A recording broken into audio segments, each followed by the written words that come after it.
Hello, welcome to another episode of Inside the Huddle. Today is Sunday, June 29th. This is episode 68 of the Inside the Huddle podcast. Thank you, as always, for joining us. Appreciate the support. Make sure to please like and subscribe. It is the last episode of June.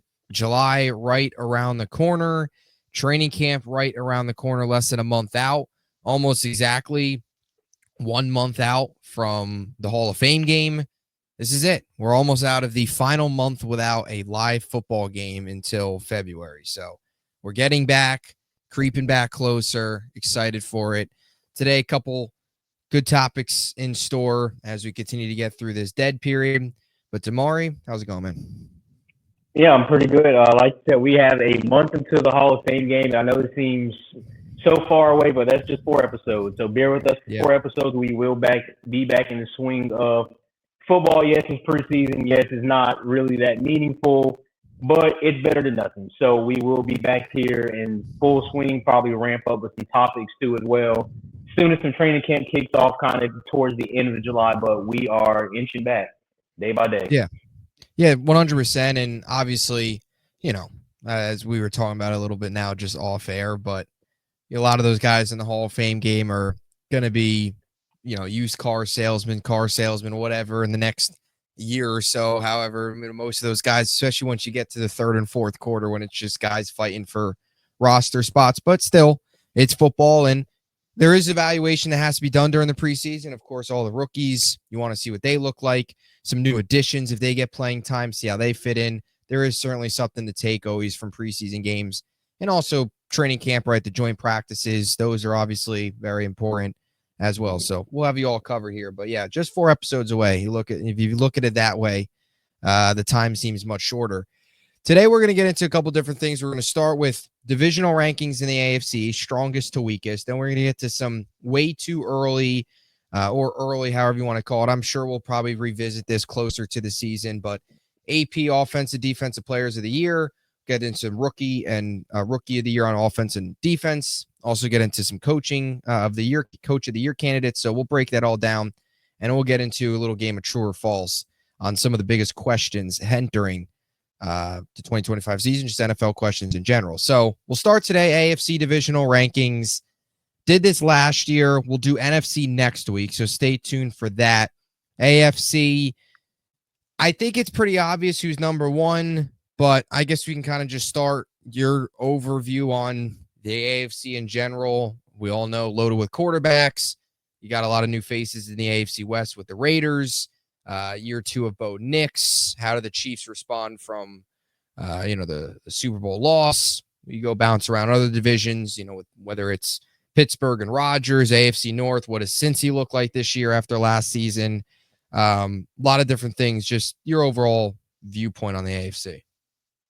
Yeah, I mean, I think this is going to be a conference that's a lot more competitive than we are kind of used to seeing. And I was kind of actually thinking about this earlier, where it feels like the AFC is almost like the West of the NBA around that Warriors time, where it's the same team is always going to be there. For a while, it's always the Patriots, and then the Colts got in there a little bit, just part being competitive, but not officially taking over. And now it's like we have transitioned from it's always been the Patriots to now it's being the Chiefs. But I think it's going to be a lot more competitive this year. And like you just mentioned, where the Raiders are one of those teams that we have thought about will possibly be good. Pittsburgh is a team with some question marks that we'll see what Rodgers is going to do. How good is Rodgers going to be this year with Pittsburgh? How good is Buffalo going to be? And I know we're talking about Buffalo, and we said this last year. We thought it was going to be a tremendous drop-off, and they proved us wrong. But with some changes over in Buffalo, if James Cook is still the back, how will Buffalo look? So I think it's going to be a very good conference. I'm very excited about a few teams over there in the AFC. Some teams I would like to see more from. I think both of us, Jacksonville being one of those teams. But other than that, yeah, first time in a while, I kind of feel like there's a handful of teams that might come out of that conference. And for once, we're not watching the Chiefs just, hold on to the crown and basically just never lose it. Yeah. Hopefully they're not just going to carve it up. Obviously, the AFC West, another year of being even more competitive for Kansas City, which is going to make it tougher on them, of course. You mentioned Buffalo being there. if Cincy's defense can get right and they can get the contract drama figured out and just get back to football and none of this off the field contract clouds over them, if they can get back right, that's another team in the mix as well to throw into Kansas City's chances of running it back and getting to the Super Bowl, winning another Super Bowl, coming out of the AFC #1 seed, all that stuff. So I definitely agree. And, there's also some interesting storylines too in the AFC, I think, from the under the radar perspective, right? We talk about a lot of the top teams, but you've got a couple coaching changes as well. You have, Tennessee with Cam Ward, the #1 overall pick. Don't expect them to win a ton of games, but it's a #1 overall pick. There is that chance that he is your third year in the row of, we went from CJ Stroud to Jaden Daniels. Is Cam Ward that guy this year that goes out there and takes what looks like a nothing close to a playoff team and take them to a playoff game and win a playoff game like we saw Stroud do? We saw, of course, Jaden Daniels do that 2 times last year on the way to the NFC title game. So that's a story. You got some new coaches, of course, not only just in the AFC West with, Pete Carroll, but AFC East. What does Glenn look like? What's Vrabel do in New England? So, and in Cleveland, I mean, who comes out of that quarterback room? That's a mess. So I guess we'll start. Strongest division in your eyes in the AFC. I think this is pretty obvious, pretty consensus. The West is what I'm going to go with, and I assume you too as well. Just your thoughts on that. Oh, I actually had the North. So that's quite a surprise. So I actually had the North with the West going to be the better division at the end of the season because we are both, I think we both think Denver will be pretty good again, and the Chargers are always good. We're talking about the Raiders, but I just feel like the strength when you take, and I know Cincinnati struggled this year, but if Cincy can get back to Cincy's normal way of playing ball, that defense is fixed, like you just mentioned. I mean, you can't take away from Baltimore and what Baltimore does, and them alone just raises the bar so much. So, I mean, we're talking about Baltimore looking how they usually do. Cincy fixes things, and they're looking at, 11, 12 wins, how I think we both might be on the same page as that. And a Pittsburgh team that's forever 10-7. That's a pretty tough division. I know the Browns just completely drag it down, but with that brand of football, and I know it's kind of sounds crazy with the Chiefs, like we just mentioned, always being top dog in the AFC, but when you look at those 3 other teams and how good they've been, I think you got to go with the North at 1. Yeah, North is certainly the, I guess it's been that top division for a while, right? Very tough, difficult division, physical football, right? We all, know and have gone to appreciate what the AFC North brings. My biggest thing with just the difference in the North and I guess the West to me is, and I know you mentioned it there, to me, just the bottom of the North with Cleveland. And I think it just hurts them much more. I don't see a team in the West nearly as bad as Cleveland. Who knows? Maybe that happens. Maybe Geno goes to Vegas and they're still not that good. Maybe Bo Nix has a huge regression this year, and I don't think they're going to be 3 wins bad, but maybe they missed out on the playoffs and they're not that good and whatever. And I'd also argue, I guess, to me, Baltimore and Cincy are obviously the top 2 teams. I'd argue that your third place team out of the West is better than Pittsburgh. Let's say it's Kansas City Chargers or Kansas City, Chargers, because that's how I'd argue that if it's the Broncos or the Raiders are probably going to be the stronger team going into the playoffs than Pittsburgh. And maybe that's just recency bias because Pittsburgh's been such a non-factor in the playoffs that, they've lost all these wild card games. They haven't won a playoff game in a very long time. And look, Denver hasn't proven much yet either. They got to the playoffs. They still got to prove it. But I'd argue that the third place team in the West is probably going to be better than, let's say, the Steelers get the third. And I don't have very high expectation for the Steelers. I don't think there's any guarantee they even make the playoffs. The top of the North is definitely probably stronger, but we still have to see what Cincy's defense looks like. I could see him being interchangeable. I guess, more complete division. I think it's the West, and maybe I'm banking, and like you said, by the end of the year, it's probably the West. Right now, it's still probably maybe the North because of the track record and year in and year out, it being competitive year in and year out, it producing just winning teams in general. Pittsburgh hasn't had this losing record since Tomlin took over, right? So I understand that aspect. I guess my big thing is just the ceiling of the West, the potential of the West, which you noted, is higher. And I think by the end of it, you're going to have your bottom two teams out of the West are going to be a little bit stronger. And I think you could still make the case that even if Kansas City wins the West, and even if they maybe don't get the number one overall seed, they're still a team that's taken down Baltimore. Burrow has gone in Arrowhead and beat Mahomes, one of two guys to do that. But until further notice, Kansas City still rules some of those teams in the North. So that's, I guess, my viewpoint on it from the West perspective.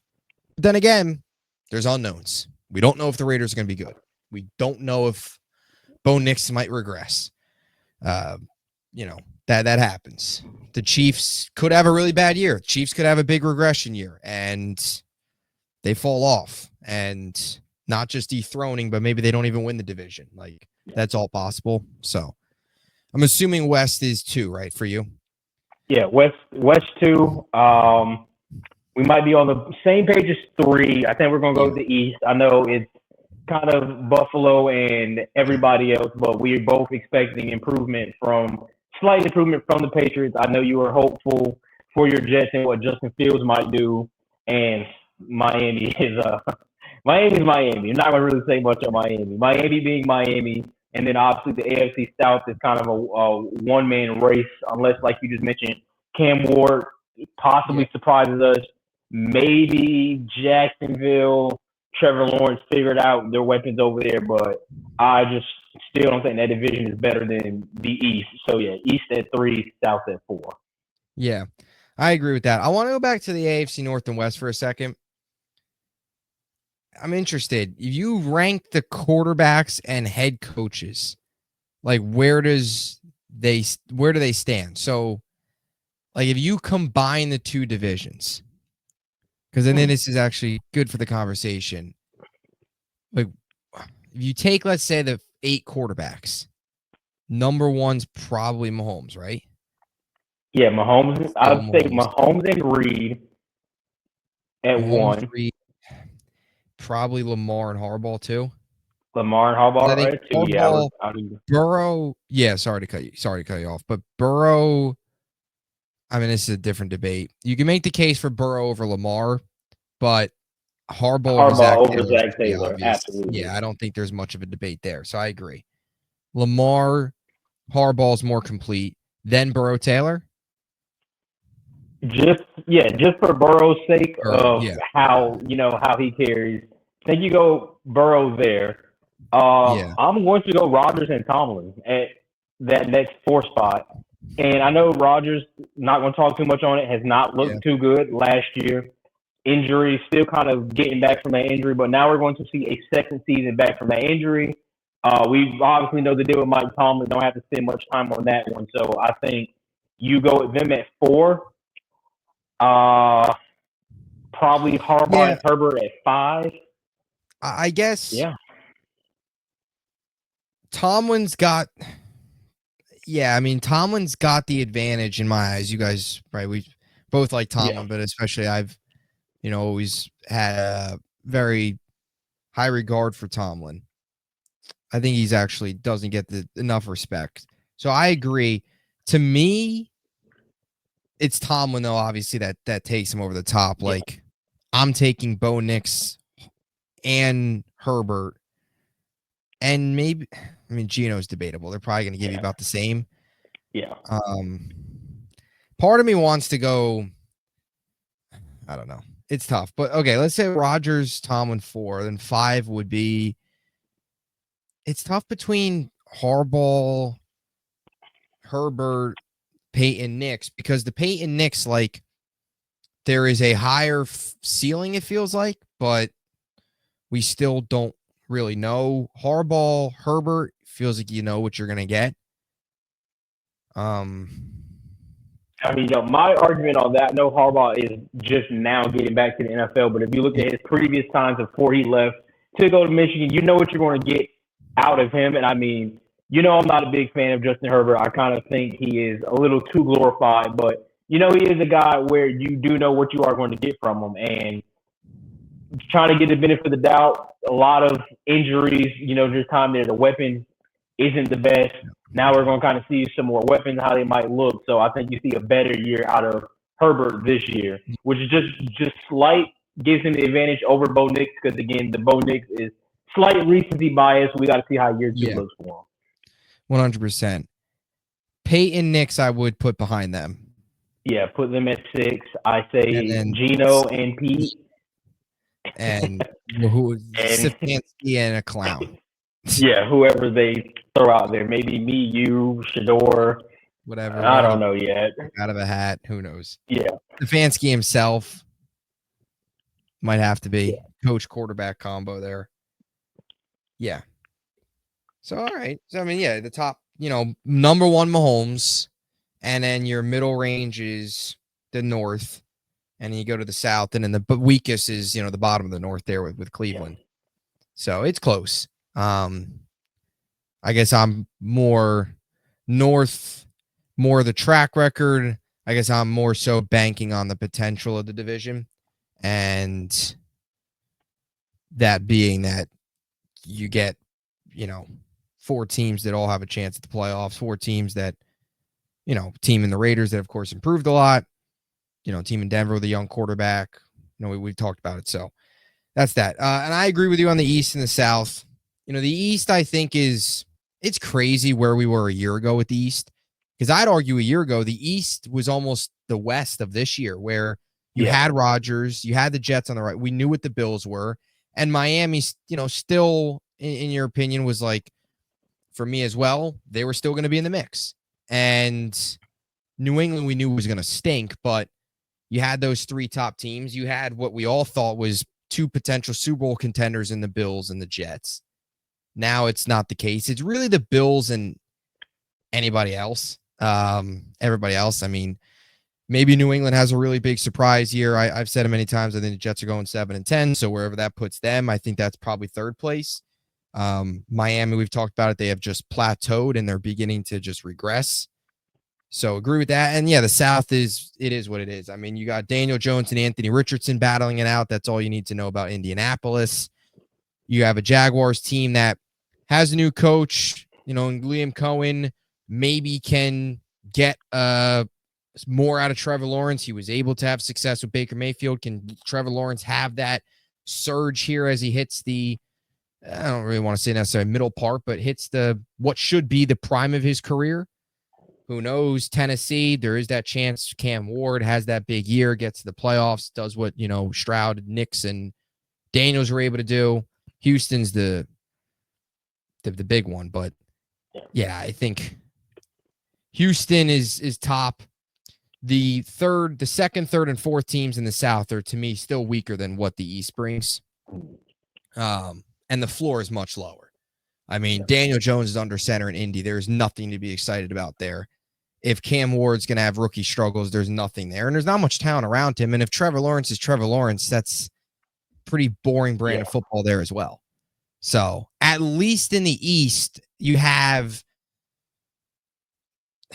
a team in New England that just spent a ton of money. You do have a team in Miami who has been able to win football games. Now they're starting to plateau, but can they get back to that? Do they have another run in them? Who knows? Can they have a run in them? Yeah.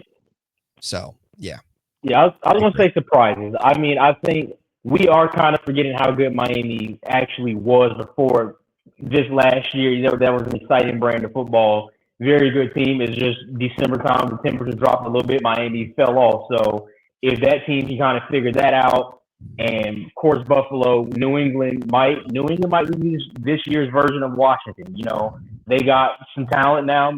Maybe we see an upgrade there. And the Jets, again, I know you're hopeful. Maybe Justin Fields, this is a resurgence, and we have seen it. We've seen it from Darnold. We've seen it from Gino and some guys. Maybe Fields gets over there and it's a resurgence. We get a breakout year from Brees.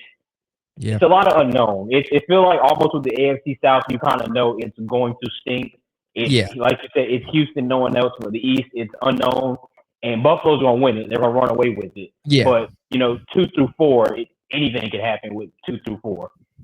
100%. And I believe the last time, when was the last time? I'm scrolling through here. The last time we had 2 division winners. I think that's what's important too, because there might be some viewers that are thinking, "Oh, well, Buffalo's going to run away with it, just like Houston." But it's what's behind them. You had, like you said, I don't think people do forget how good Miami was. Miami almost took the division from Buffalo prior to collapsing. In that final regular season game on that Sunday night 2 years ago now, 2023. But I'm just looking through the last time we had a AFC South 2 teams make the playoffs out of that division was 2020, when both the Titans and the Colts did. And the Colts actually that year ended up losing to the Bills. That was the Phillip Rivers year with the Colts. That was the last time. So since then, you've got nothing. As for the East, you got 2 teams in 21 and 22. And then you've had 2 teams the last 3 years, except last year. So still had a little bit more parity there. It's crazy Mac Jones made the playoffs in 2021. That still does not feel real. Him and Belichick. Isn't that something? Now Belichick's coaching Carolina, or is he even in charge at this point? Who even knows?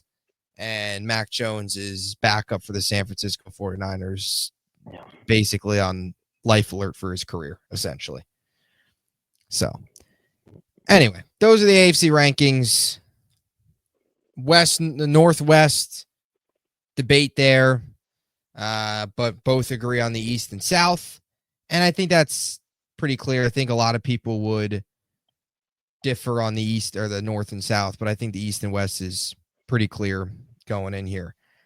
All right, let's get into some early predictions for offensive, defensive player of the year, coach of the year, rookie of the year, all that good stuff. So I guess we can dive right into it. Refresher, though, last year, I guess we could start with player of the year. Pat Surtain took it home on the defensive side of the football, and Saquon took it home, of course, on the offense side of the football with that historic season. Any repeats? I guess I'll start with that. Do we have a repeat? Pat Surtain, Saquon repeat? I do not. I agree.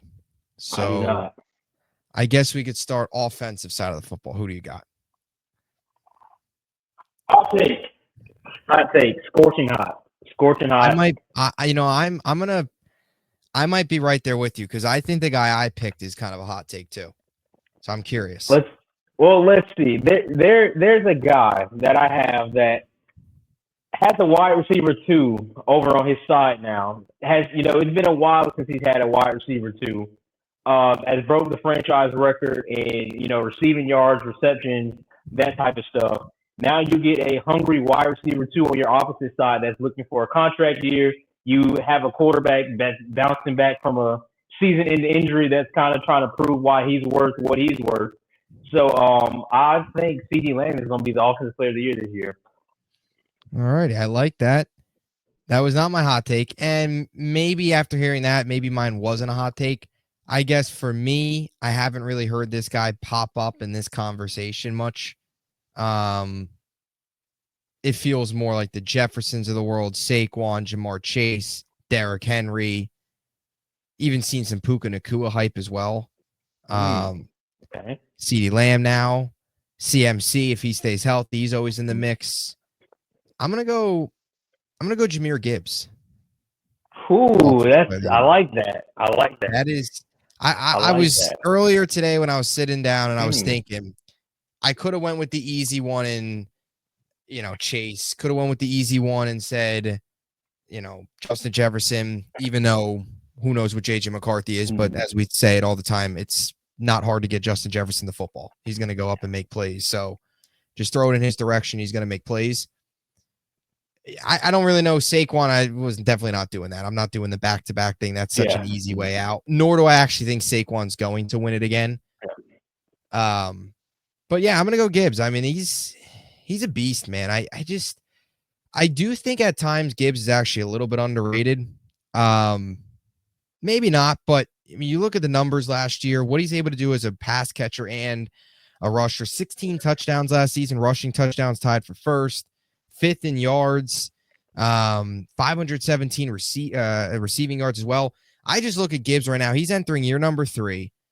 2 very good first 2 seasons. This year to me, and I know they've had an offensive coordinator change and they had that early exit, and there is a little bit of, and I'm sure we'll get even more into this next week when they do the divisional rankings for the NFC. There feels to be a little bit more, this is the most, I guess, negative energy a little bit around Detroit since they had their run 2 years ago. In the Dan Campbell era, it feels like that. They lost both coordinators. They had an early exit last year to a rookie quarterback at home in the divisional round after the 1 seed in a first round bye. You're kind of wondering now, there is that first time it's like, okay, all this Dan Campbell hype, all this stuff is great, but now you got to fit, fill two new coordinators. What is Goff? Can Goff now get to that next level? That's always a question. So there is a little bit of that negative energy around Detroit. I think Gibbs has a huge year. I'm not saying he's going to go out there and have 2,000 yards like Saquon, but it's a big year. And I think it's a little bit of a wild card compared to the other names that are usually thrown around. And I like your CeeDee Lamb pick as well. Has a number 2 next to him. It's not some old washed up veteran. It's a legitimate number 2 in a contract year who is going to try and get himself to be back in the conversation to be a number 1 next year. So Gibbs and CeeDee Lamb. What is the odds you think of that likelihood? I mean, if you had to guess, CeeDee Lamb they're both top 5 at their position. If I was looking at betting odds, probably I should have actually checked earlier. I'm checking right now. Gibbs is actually, according to ESPN Bet, he's plus 1,200. BetMGM has him at plus 1,000. CeeDee Lamb's, 1,800. Ooh, okay. They don't even have a shot, is what they're saying. Get this. ESPN Bet has Nico Collins above CeeDee Lamb, which is something.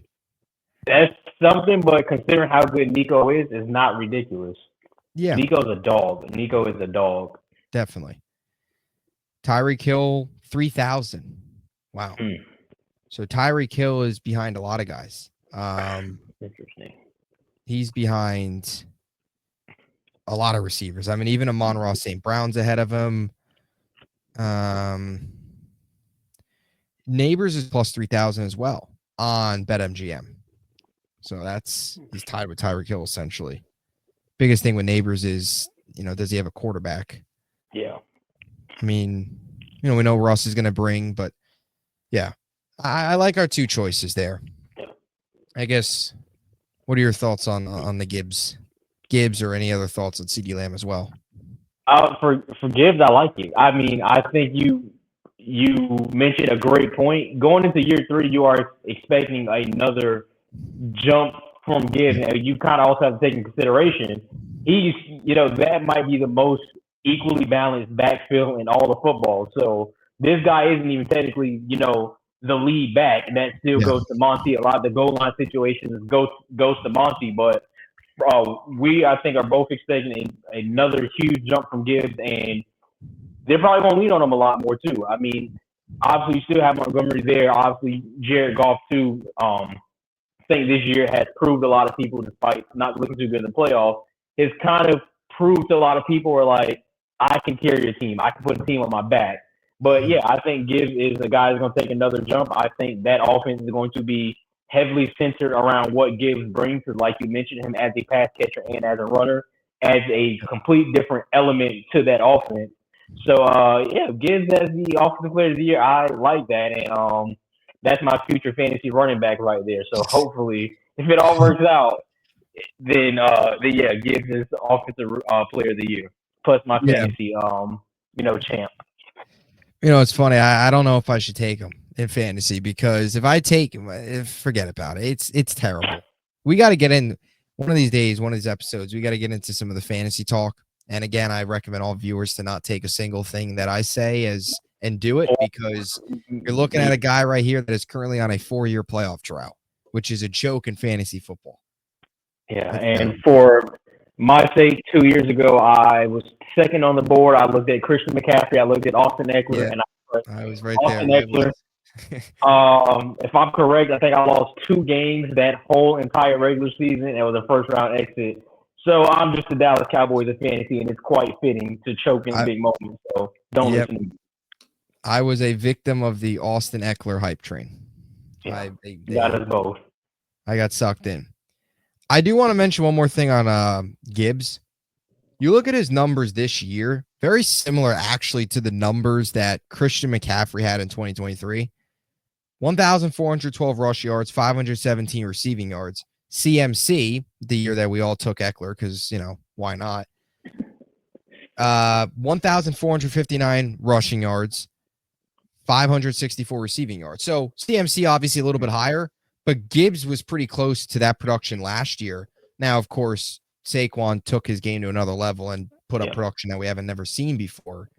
But if Gibbs does that again and you don't get some historic season, or even is a little bit better than that, let's say 1,500 rush yards and 550 receiving yards, you're talking about, well over that 2,000 all-purpose yard threshold.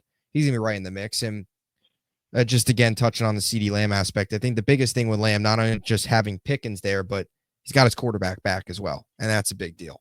So, like those 2 picks, Gibson and CeeDee Lamb, take it to the bank. Let's see if we're looking back on this episode with a correct takes here. Yeah. All right. Defensive player of the year. I'll be honest. This one is interesting because I'm still I'm kind of cycling through the same names again that we usually do. So what is your take on this one? Yeah, I'm right with you. It feels like, out of Surtain when it last year, like it's always the same 3. Yeah. Garrett, Watt, Parsons, and this year it is going to be Micah Aaron Parsons because we are about to get, and I know 2 Cowboys in the reward. I promise Dak Prescott's not my MVP. I promise. But I'm just looking at, the hunger aspect of it. And this is Parsons who might get a contract this offseason. An extension, he may not. So if, Parsons, I think either way is either playing for a contract, it's going to be the most vicious version of Michael Parsons that we've probably seen since he entered the league. Because obviously he's going to play his behind off to get that contract extension. If he doesn't, you get an angry Michael Parsons that is going to just be even hungrier and to go out and prove like, hey, pay me these top dollars. Also considering the numbers that some other guys make, like Garrett, like Henderson, a few guys that we talked about. Numbers-wise, Henderson obviously waiting on one.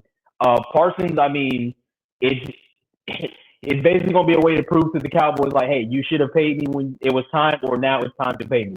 So, yeah, give me Micah Parsons, Defense Player of the Year. Yes, I have 2 Cowboys winning big-time awards this year. I like got to have that mindset. Got to be optimistic going into the season. I'm be honest, I'm stuck between a couple of them. I totally agree with your point on Parsons, and I was going to mention that as well, just the motivation aspect, of course, the contract. A couple other names that I throw out there as well. TJ Watt will get the contract, but is still holding out. Mm-hmm. But even when he's out there, obviously a massive threat. We know what Myles Garrett can bring to the table. I throw another name that's kind of interesting, Nick Bosa. And I just think it's just the whole San Francisco situation. There's a lot of people counting them out. A lot of people just wondering if this is it for that core. Bosa last year, missed a couple games. Still was on pace. If he played all 17, was on pace to have, 12, 13 sack season, a massive year. But I could honestly just see a year like this for Bosa where, the last 2 seasons, it's the Myles Garrett, TJ Watt train. Max Crosby got his big money this offseason. TJ Watt will get big money. We'll see what happens with Micah Parsons. I could kind of see a year where Bosa kind of now is flying under the radar, has a monster season. And I'll throw one other one out there, and I'll finally give my choice. Max Crosby, just under the radar. You guys know where I stand with the Raiders. They're going to have I think they're going to be, much improved. He did just, get the contract. Crosby, I just think finally there should be a sense of a winning environment there. And I think he could have a monster season with that. He has endured so much losing. A lot of guys in his position of his caliber would have requested a trade years ago to get out of there. He's stuck through it. He's now finally got a team where he at least has a chance. They're going to go and win the Super Bowl. Highly unlikely, but can they go make a run at the playoffs? Yeah, and that hasn't been the case for them the last couple of years. So Crosby, I think's up there. I'm stuck between Crosby and Bosa. That was my big difference. I'm going to go with Bosa, though. I think track record-wise, he's already won one before 2 years ago, 2022, or 3 years ago now. I just think Bosa's going to have a big year. I just think, the Niners in general, CMC, is he starting to fall off now? Is this shit for Shanahan? I could just see him having a big year. I'm going to go with Bosa. I'm going to go a little bit of a wild card, go with Bosa. But Crosby would be my close number 2 if I wanted to go that route as well. So yeah, I can see the Bosa route. Never in my life would I cheer for 49ers for any type of success. But no, everything you said, I kind of agree. This is a team that is looking to kind of get back into the mix. I'm not even too sure the odds on San Fran, winning the conference, let alone the division. I think a lot of people might be a lot more heavy on the Rams, especially with the acquisition of Devontae Adams. So I think, the Niners kind of took that back burner to the Rams this year. And we know what the Rams always bring. But Bosa, very hungry and trying to bounce back. I could potentially see it, especially if they play Dallas for 17 games. That's where he plays his best. So Bosa take is not that crazy. I actually like that one too. Yeah. Where would you stand on the Max Crosby take? Is that a little bit more crazy? Yes and no. I think he's very underrated. As good as Max Crosby is, I think he does not get the same respect that he should get as a Watt, as a Garrett. And it's because he's in Vegas. And I know I hate to pull that card, but I feel like if he was anywhere else, a lot more respect. 100%. And Max Crosby's he's just a dog. So if Crosby was to win it, I wouldn't be too mad at it. I think he was in contention last year for it, but not too crazy for Max Crosby. Actually, one of the players I enjoy to kind of watch wreak havoc on a football game. So I like that take as well. Yeah. Yeah, I'm Crosby to me, I think in a winning environment, and I totally agree with your point, can get more attention, which sometimes is the biggest thing in winning these awards is what team you're on, the market, the winning, the losing, all that stuff. I guess only a little bit. I mean, Myles, well, I mean, no, not, yeah, it does impact it actually, because I mean, Myles Garrett won it 2 years ago and they were obviously in the playoffs that year, but it's important. I just think Crosby being in that winning environment could, up his game a bit. I'll throw one. I'll say this: if there is a cornerback that is going to win the award, I'm gonna go the Jets route. I'm gonna go Sauce. I think Sauce can have a huge year. I have very high expectations for Sauce Gardner this year with Aaron Glenn. So that's my take. All right, let's get into the rookie of the years. Who do you got? I think it's an obvious. This one's gonna be the obvious. I'm not gonna spend too much time on it. I think it's Ashton Jeanty. 100%. Right there with. Yeah, I agree. And that was part of the, Crosby, Jeanty. If I had both those guys, Raiders would have looked like they were going to the Super Bowl there. But no, I agree. It's Jeanty. And to be honest, I don't really know who else. I mean, Cam Ward, sure. I mean, Travis Hunter's got odds for both defense and offense, so who knows how that works. Matt JV took home both of them. Maybe, yeah. But to me, it's Jeanty. I mean, I don't see really anybody else coming close. If anything, maybe one of the tight ends and a Colston Loveland or a Warren. If Loveland can have that connection with Caleb Williams, maybe. But there's nobody else really that comes close. It's 100% Jeanty. And Saints fans, Tyler Shook, I don't even know why he has betting odds next to him. They're just wasting money at that point. So, I agree. All right. Defensive defensive rookie of the year. I do not have Travis Hunter. I can tell you that.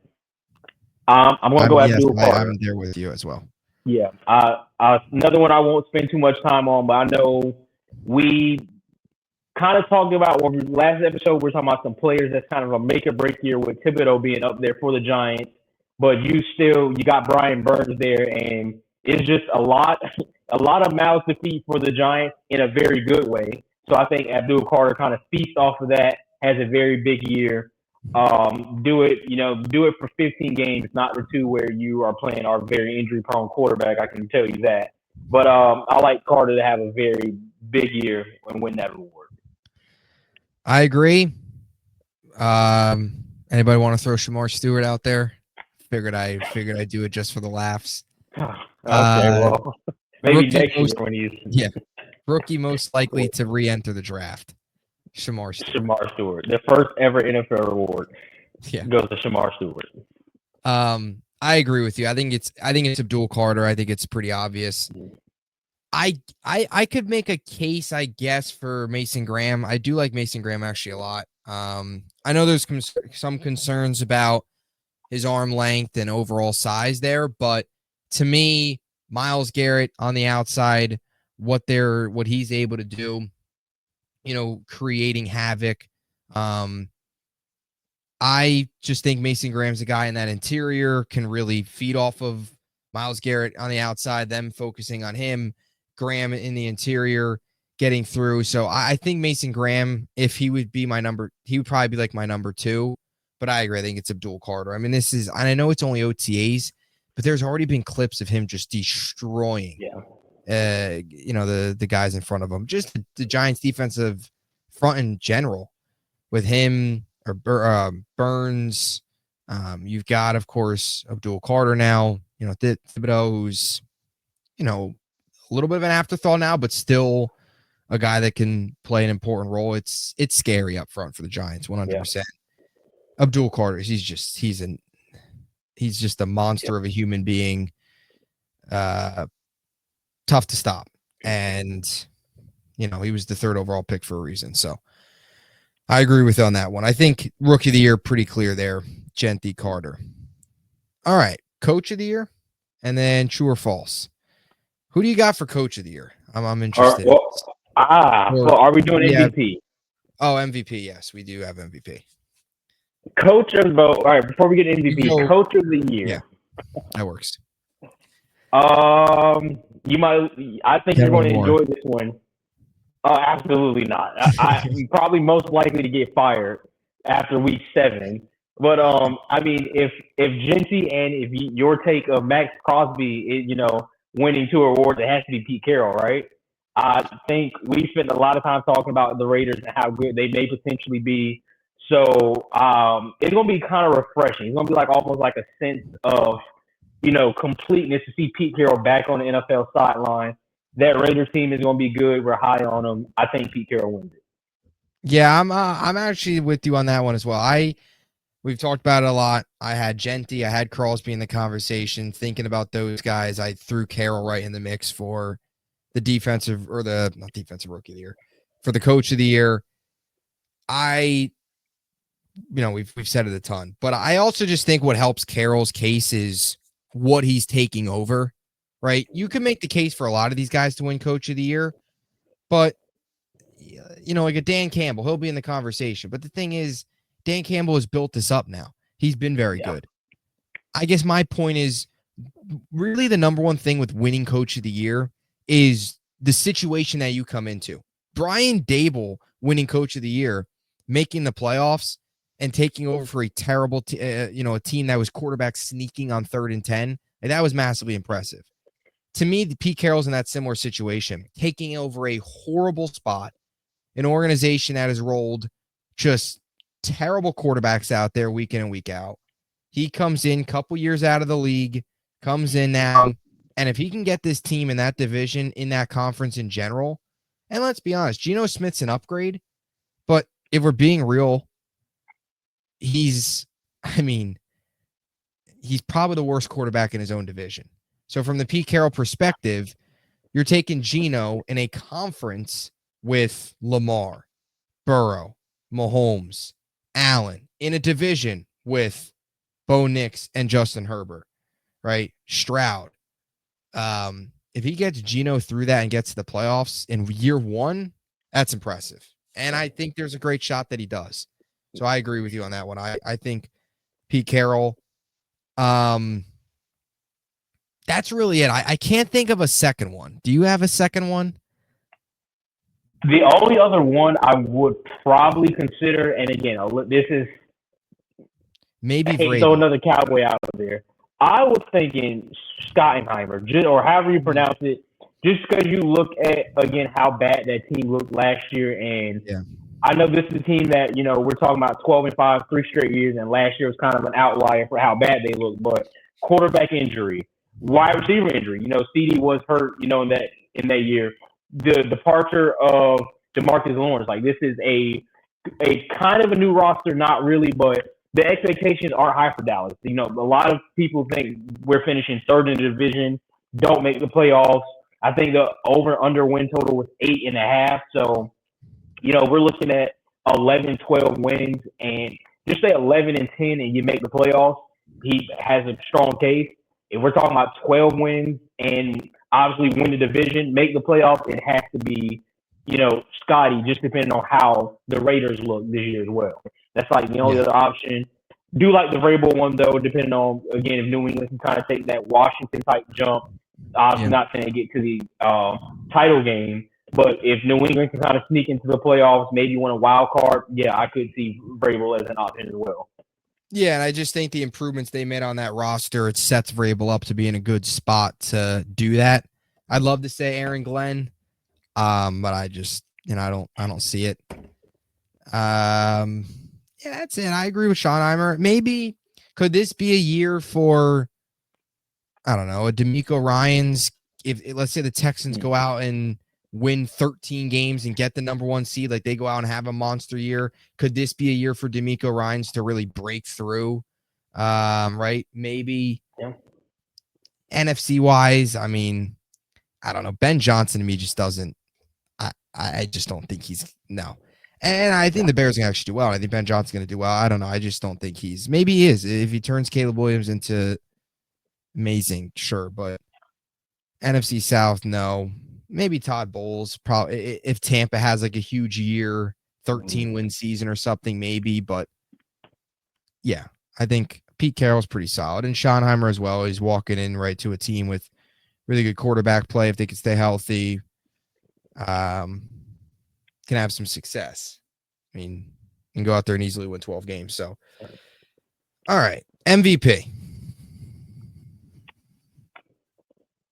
The floor is yours. I think it's going to go to a guy this year that we could have argued. We could argue that he probably should have won it last year, but that defense was terrible. We talked about them earlier. It's going to be Cincy and Joe Burrow. Yeah, I think Burrow's going to have a phenomenal year. I mean, last year was phenomenal, but I'm talking about 48 touchdowns kind of year from Joe Burrow. I think he completely blows it out the water. Uh, not much more to say about that. He probably should He probably should have won it last year. Since he will bounce back this year, it's going to be Joe Burrow. Yeah, I'm right there with you. Actually, I think it's Burrow as well. He hasn't won an MVP yet. That's crazy to think he hasn't won an As good as he's been. It feels like it's just wrong, but when you look at it, you got Lamar, of course, Mahomes, and Josh Allen last year.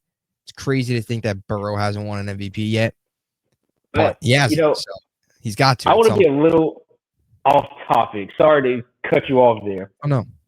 It's insane to think about, and to your point, of Joe Burrow never winning an MVP, despite them getting to the Super Bowl, and that just shows how good the quarterback play is in that conference. Lamar has won one. Josh Allen just won one. Mahomes has won one. So to think about how good those quarterbacks are, and Burrow to never win one is kind of mind blowing. And now that even furthers your point, where if Geno is back to the coach of the year slightly, if Geno is in the mix and we're looking at some January football and Geno is matched up against Lamar Jackson for some odd reason, we might that's insane. So Burrow's sake for not winning MVP as good as he's been and his numbers, and I believe I can't remember how many, if he has any first team All Pros, but Burrow's been a heck of a quarterback besides that first year he got hurt. It's insane. Yeah, and he's a one-man show. I mean, he's got no help Yeah. defensively. Now, receiver-wise, But I guess my point with Burrow is he has to be perfect every single game because they're gonna go down and score. They're gonna have to put up 40 to win. I mean, they were putting up 40 last year and losing. That's hard to do, and he was doing it. Yeah, it's funny to think he hasn't won one, but he's been to a Super Bowl. Of course, couldn't finish, but yeah, it's definitely interesting. Just looking at the MVPs in general, the quarterback MVPs is crazy. Last time you had a non-quarterback was AP in 2012. So I guess my final question here, since we both agree on the Burrow stuff, most likely non-quarterback, offensive player of the year, or probably, right? That's so tough because if Saquon didn't win it this year, you're just like, what does an offensive player have to do to win it? And I know it's I just don't see, for my offensive player of the year take, I just don't see CeeDee Lamb winning an MVP. I feel like that is so difficult. But if I had to pick, no, I don't think so either. It's extremely difficult. And I know this has been, you have said this before, said it perfectly, where for Burrow's sake, Burrow is, he's going to touch the ball every single play. 17 games throughout the year, every single play, the ball has to go through Joe Burrow's hands. CeeDee Lamb's production is solely off the arm of Dak Prescott, solely off the offensive line's protection. So obviously, if those things aren't clicking, no production for CeeDee Lamb. That's going to be a little difficult. And it's not only Lamb. That's Jamar Chase. That's Jefferson. That's any other player you want to throw out there for MVP. But if I had to choose one, best chance will probably be Saquon Barkley. And I know neither one of us had him offensive player of the year, but I just don't see a complete drop off from last year to this year for Saquon. That's probably the only option I can think. Yeah. I'm right there with you. Maybe, no, yeah. I mean, receiver wise, maybe Jamar Chase. Like if Burrow has a massive year and he doesn't probably win it, the only one I can think of. Chase, Triple Crown. Just ridiculously stupid numbers. Yeah. I just looking back at the voting from last year, I'm sorry. The fact that Burrow didn't receive any first place votes, Burrow and Saquon is crazy. Burrow was better than Lamar last year. I'm sorry. Yeah, 100%. And I mean, we're not going to go down this road. You make the case for Burrow over Allen as well last year, but we'll let Allen have his MVP. Yeah. Anyway, let's get to the true and false. We got 4 questions down, 8 in total, 4 each. Figured fun game, good topic idea with with in this dead period here. So I guess we can begin. You want to start? True or false? I'll answer, and then we'll kind of bounce it back and forth. Yeah. Here, so I guess I'll stick with the team that we've been high on. All episode. True or false? The Las Vegas Raiders will be this year's version of the Washington Commanders or Denver Broncos. Basically saying how those two teams were last year, that will be the Raiders this year. Yeah. I mean, because there's no other really team with that rookie quarterback other than Cam Ward that's going to make that big jump. Yeah, I'm going to go true. I think they have the best shot to be that team. I agree. To get to the playoffs, to have that jump, Denver, Houston, what they were able to do, Washington. And I think it's even more similar to Washington. Well, not really. I mean, it's Denver as well. I guess it's even more similar to Washington because Peyton already had a year under his belt in Denver, but they got a veteran coach, right? Dan Quinn, a veteran coach in Washington who it's even similar to Denver because John Payton was then out of the league for, the year at Fox. Now Carroll was out of the league. Now he's back. So really similar to those two situations, even more than Houston because of the veteran coach. But yeah, I think it's true. I'm very high on the Raiders. We both have Pete Carroll coach of the year. Max Crosby, I think, is certainly in the conversation to potentially be defensive player of the year. Ashton Genty, we both agree rookie of the year. And I don't think that's going to be very close. They've got Brock Bowers, who, of course, is a massive threat and a significantly better coach. So, yeah, true. You on board with that as well?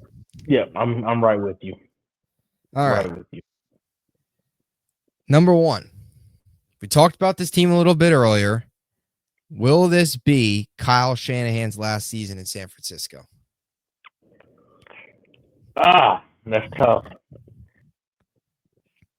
Ah, Part of me I says am. yes. Part of me says no. I'm torn as well. I'm torn. I'm gonna go false. I'm gonna say no. I'm gonna say the Niners bounce back.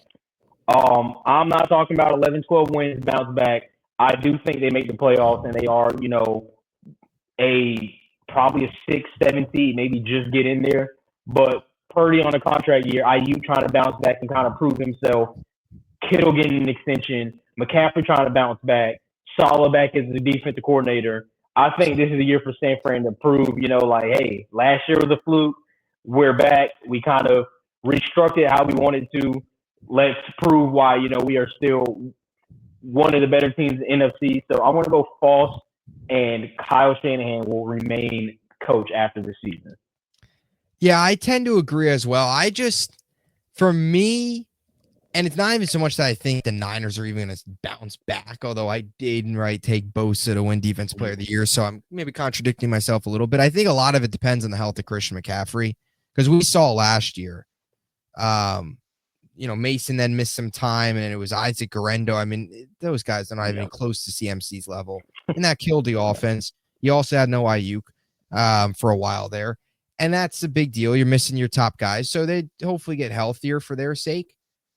To me, though, it's just, I don't know. I just have a very hard time. Even if they go out there and win 5 games this year or 7 games, whatever, I still have a hard time believing that they're going to move on from Shanahan, because the minute they move on from Shanahan, there would be over half the league would take Shanahan in a heartbeat.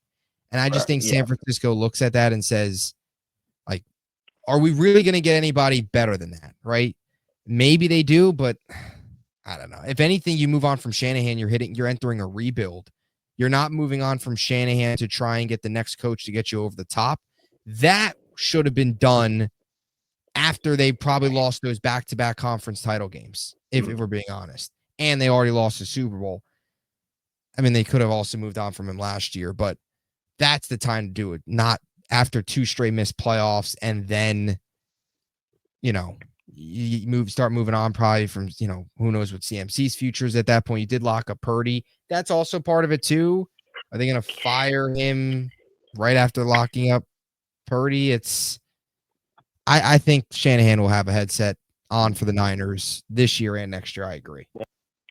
But it's interesting. I mean, it's got to be talked about, because if they go out there this year and win 6 games again, he's got the 2 Super Bowl losses, the 2 title game losses, hasn't won the big game. If they're healthy this year and they still are losing, you do have to question if his time's up. I mean, it's crazy to think he's been there since 2017.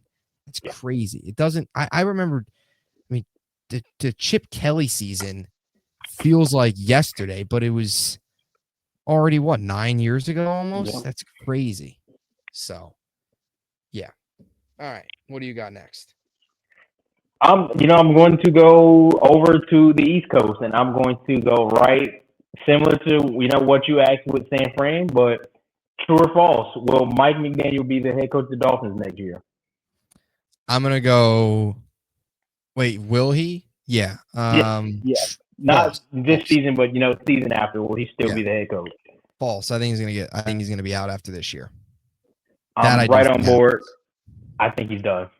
Yeah. I think he's done. Shanahan, I think, can have a longer leash. McDaniel, I think, is done. And to be honest, this is probably going a bit too far, but there's a chance if they're like 2-6, it gets real bad and Tyreek Hill's not a factor and Tua doesn't look good. There's a chance they move on from him earlier than that. If it really gets bad and the culture's gone, and there's a chance that happens too. I would probably say false to that happening, but I think true in the fact that he's out. I just think it's worn out. And to be honest, I think the whole Tua thing's worn out. I don't think he's, who knows though? I mean, but how much is it too on McDaniel? I mean, they haven't done anything that front office wise. They haven't done anything to help the team. An awful, awful probably the worst offseason out of all 32 NFL teams. Oh, I without a know doubt. we slightly mentioned this last week, but they didn't do anything. I can't tell you anyone that they signed in this offseason, so Exactly. it's kind of a setup, but that's the business. Yep. Zach Wilson was the big ticket free agent. Exactly. Number 0, Zach Wilson. Throwing bad interceptions in OTAs. Yeah. I do not want to go back to that time. But yeah. I agree. I'm right there with you. I actually think that's true. McDaniel will be fired at the end of this year because I don't think the Dolphins are making the playoffs. And they're going to be worse than they were last year. And it's another one of these coaches that comes in and can't win a playoff game either. And also, just how many times, they had that collapse. They haven't been right since that late season collapse. Yeah. McDaniel, he's out. I agree. All right, number 2 for me.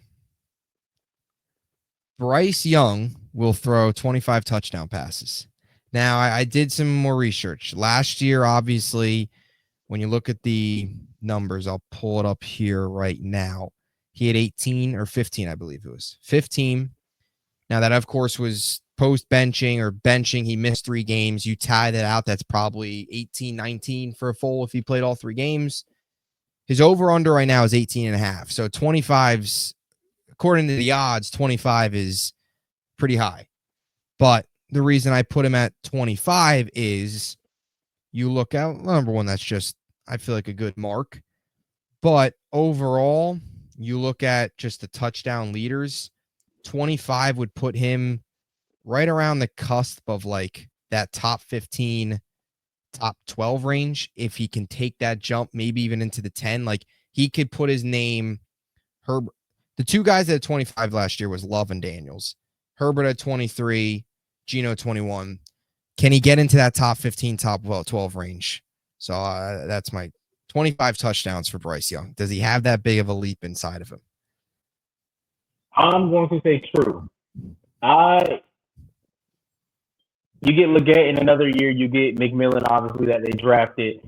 I think we both, and I'm kind of surprised we have not mentioned the Panthers as much, this offseason quite yet. But I think we both agree the Panthers are going to be a lot better this year, and they're going to get some guys back. Can't remember the running back. It just slipped my mind. They had it back I think it's Jonathan Brooks, who missed a good amount of time last year with, coming off an injury. I think the Panthers are going to be pretty good this year. I mean, even last year, and we kind of seen it, I think we slightly mentioned, do they take that Detroit Lions type arc, how we kind of seen? Don't think they're there yet, but I think Bryce Young, that benching did a lot for him, and you kind of mentioned that last year. So 25 for Bryce Young, absolutely. I think he's going to do it. I certainly think it's possible. I think he's going to be a little bit lower, though. I'll say false. I think he's going to have a very good season. I think he's going to be more towards the 20 to 22 range, middle of the pack, where he is, in terms of touchdown passes, 16th, 17th, like that area, as opposed to more top 12. But I could see it happening. And you mentioned it, you threw some of the, stats out there, or not stats, no, players out there, on that team, what they bring to the table. Again, of course, another year. They also drafted Ted McMillan, which is another piece to that offense. And Chuba Hubbard is another name too. Yeah, who had a very good year underrated. Yeah, very underrated. Fantasy gem for me. That is one good fantasy move I made. But look, Bryce Young's one of the few guys, or not few, we've seen it, but he's a recent example of a benching working. And you have to give, Dave Canal some credit, making that benching when he did, and it worked. So certainly could have a big year for Bryce. All right. Your third. True or false? The Philadelphia Eagles will not be representing the NFC in the Super Bowl this year. True. I actually think Philly. I was gonna do a similar question like this and I was gonna kind of frame it Super Bowl hangover. I actually think Philly's gonna have a little bit of a Super Bowl hangover, and it's just, to me, they lost some pieces. Yeah. On defense specifically, they lost some pieces.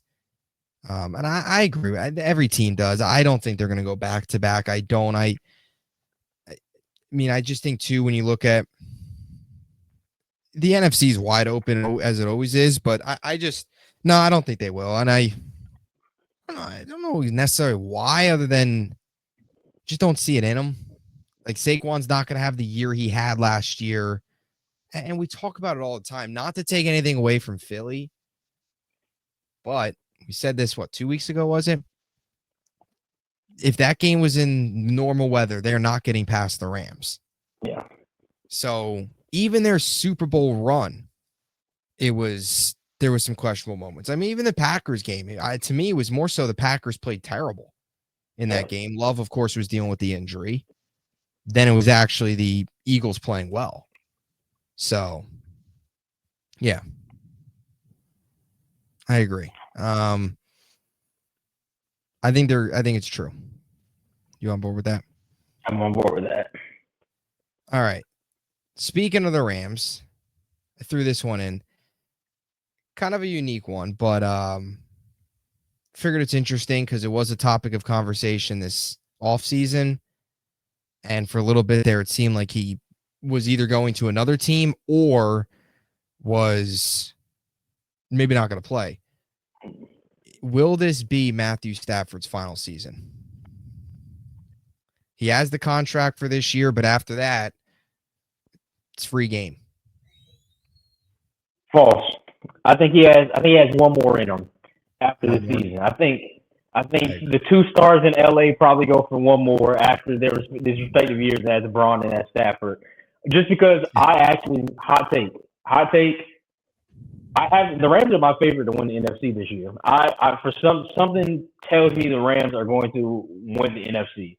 I think if they get to the Super Bowl, and Stafford already has one, but I think if they get to the Super Bowl, or even if they get close, let's say they lose in the conference game, if they get there and they don't lose, if they get there and they lose, Stafford will run it back next year, bearing who they bring back. Just say Devontae Adams comes back, and they add some other pieces for Stafford. I think that he does indeed come back one more time to see what we can do.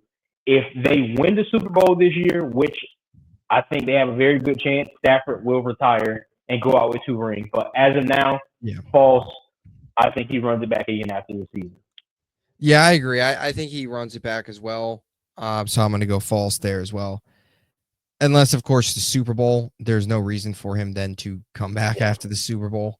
Nothing more to add to his legacy. You have 2 rings then. But I think he'll come back. I think it's kind of be a year-by-year thing with Stafford at this point. He's 37, go through his age 37 season, see how it goes, then go through age 38.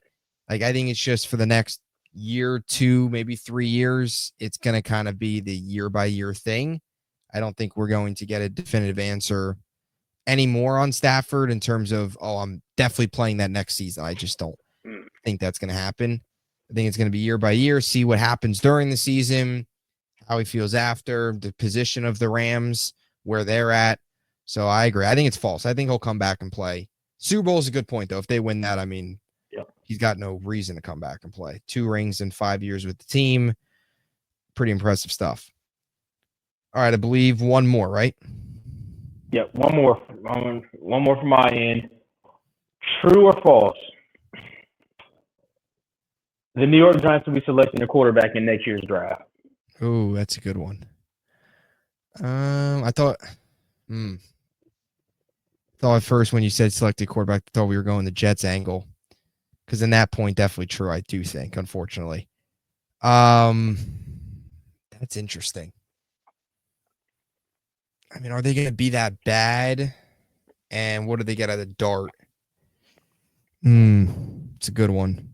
And what's Dable? Where's Dable at? Like, is Dable the coach? Is he not the coach?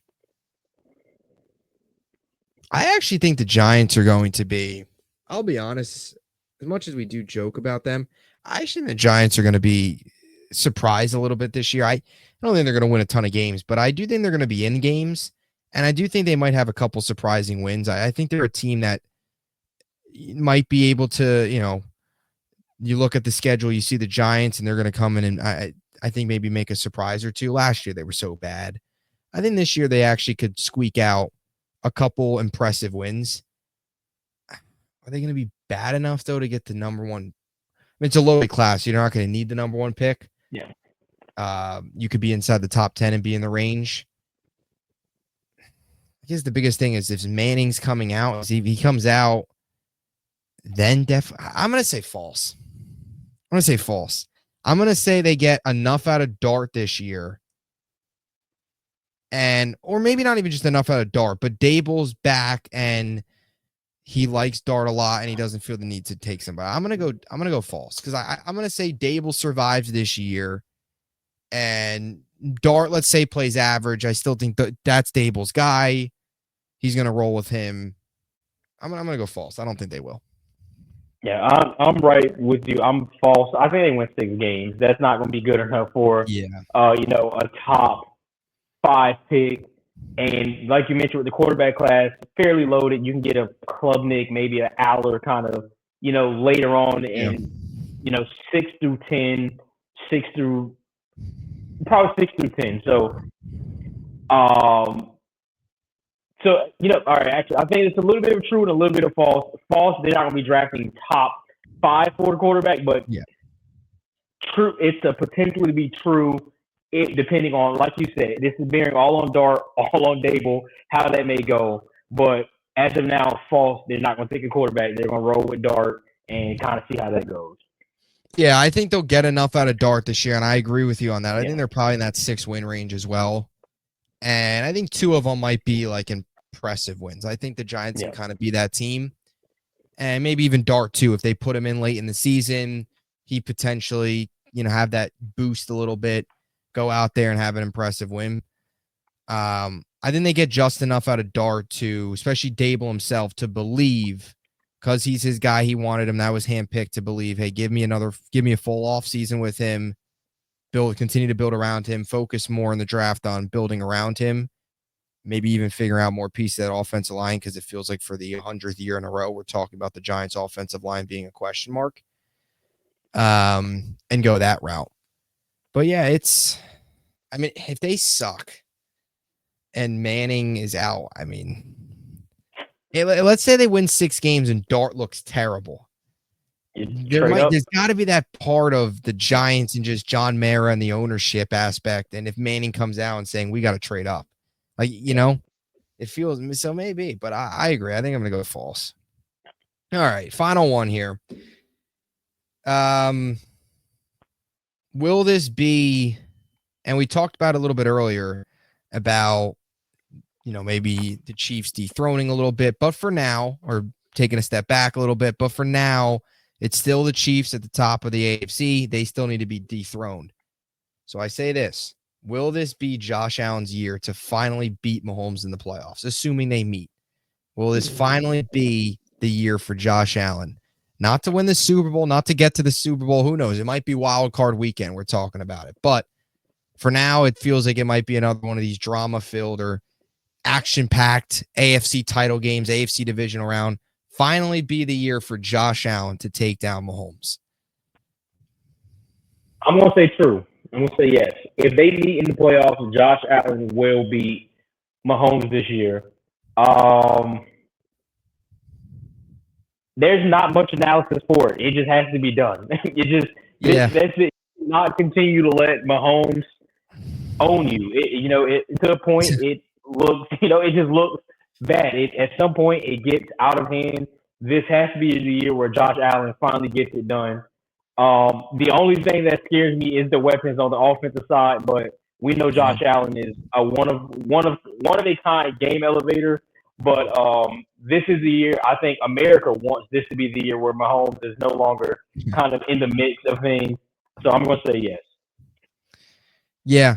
And you make a point, about the weapons. It's funny. Last year, weapons were a big topic of conversation. But then you look at it now, and he could have us out there. Allen's going to make plays. Yeah. It's funny you mentioned no real reason other than it has to happen. And I do agree with that. Like, it's the same thing every single year with the Bills. There's nothing more that they can do to that roster. Really nothing more other than and I said this earlier in the offseason, we both did. Other than, let's say they got like Myles Garrett, let's say that trade actually happened and they actually traded for Myles Garrett. That would be the one move that I think could elevate them where, okay, you have that guy that can completely obliterate Mahomes or Burrow or whoever in an AFC title game, go out there and notch up 3 sacks and however many more pressures and just make life miserable for them, like we saw the Eagles do in the Super Bowl and even Tampa a couple years ago in the Super Bowl where Mahomes was running for his life. That would be the only move they could make. Other than that, it's the same thing. And I also view it the other way of there's nothing the Bills losing is there's nothing more I have to say other than it's just they can't beat the Chiefs. So maybe this is hatred. I'm going to say false. I still think they're going to play. It's going to be the same thing. We're going to hear this is final of the year for Josh Allen. Maybe it's a home game this time. Last game in that building because they get the new stadium in 2026. AFC title game, and they'll find another painful way to lose it. It'll be some, I don't even know. They'll make up a new way. No reason. Like you said, that's a perfect way to put it. No, it's not because of one thing on the roster. It's just, to me, it's the Bills just can't beat the Chiefs. And I think forever the Bills will just be cursed. They'll never win a Super Bowl. I think we've gone to that point. I think Burrow's got the better shot. I mean, for now, Allen's got to be able to beat Burrow too. He's been able to beat Lamar. Yeah. But the other two guys. So, yeah, it'll be funny. It'll be AFC title game. I could just picture it. Allen Mahomes again. And Allen walking. Might be a how many more times lose? Who knows? Who knows what might happen? How many more times can it happen? I just don't know. It's got to be some point. But anyway, any closing thoughts? Late show, but thank you those for tuning in when you tune in. Thank you for watching. We'll be back next week. Yeah, definitely appreciate you all tuning in, whether it's now, late on Sunday or Monday or whenever. Appreciate the support. June is behind us. The deadest month of the year is officially behind us. So hit July. There's a football game going on next month. So excited for that. And we'll talk to you guys next week. See you then.